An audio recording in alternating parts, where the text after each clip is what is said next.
ଖାଲି ହଉଛନ୍ତି ଭଗବାନ। ଇଏ ଭଗବାନ ତମେ କେମିତି ହବ? ତାହେଲେ ସିଏ ଭଗବାନ ଇସ୍ତମା ଦେଇ ସାରିଲେଣି, ତୁମେ ଜାଣିଛ? ତମେ ଯୋଉ ଭଗବାନ କହୁଛ ସେ ଭଗବାନ କାହାକୁ କହ? ଭଗବାନ 6 ନମ୍ବର ଭଗବାନ। ପ୍ରଥମ ହଉଛନ୍ତି ଅଲମାଇଟ୍ ବା ଅଦୃଶ୍ୟ ଯୋଗୀ।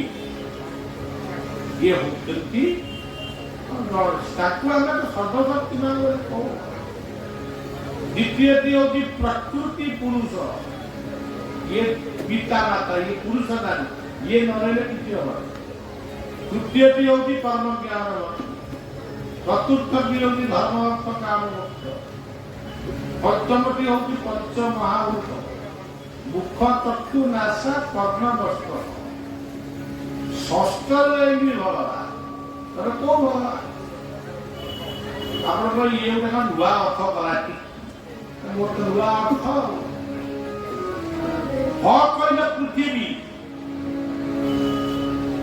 ଗ କହିଲେ ଗଙ୍ଗା ଗାୟତ୍ରୀ ଗୋବିନ୍ଦ ଗୀତା। ये सब गंगा गायत्री गोविंद गीता एते गुड़ा कहला गरे आउ कहले गति। आपण यदि सत्संग करूछंती गीता कहउतली गति भक्ता प्रभु साथी निवास प्रस्थानम निधानम विजम प्रियम। मु होती समस्त गति दाता, ये होती ग। बा कहले वायु जमग्नि वरुण शशांक प्रजापतिस्त्वं प्रपितामहश्च नमो नमस्तेस्तु सहस्रकृत्वा पुनश्च भूयोऽपि नमो नमस्ते। वायु वह्नि व्याम वसुधा वरुण ये सबको नहीं बा तो को भगवान नट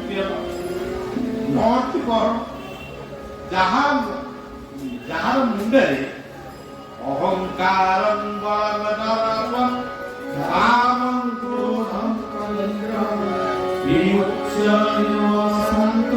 ब्रह्म भुवाय जहाँ भीतर अहंकार नहीं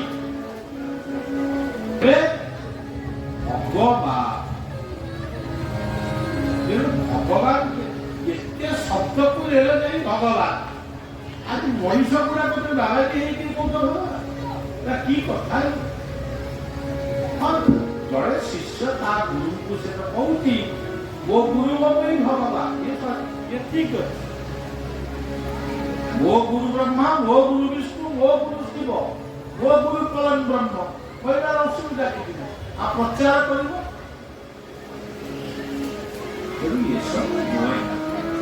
1954 तापर आसला 4टा नित्यंत लोड़ा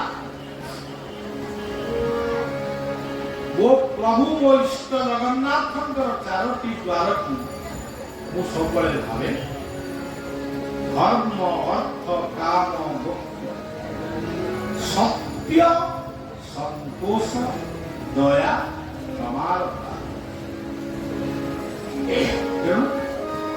ये 4टा कथा समस्त धर्म कथा चली पुणी अर्थटा राति पाइले खोटा कौ अर्थ आज काम कि हम पुणी आर वर्ष कौन कर काम लगे रही कामटा शरीर शांति मिलती यही तो मुख्य धर्म अर्थ काम मोक्ष।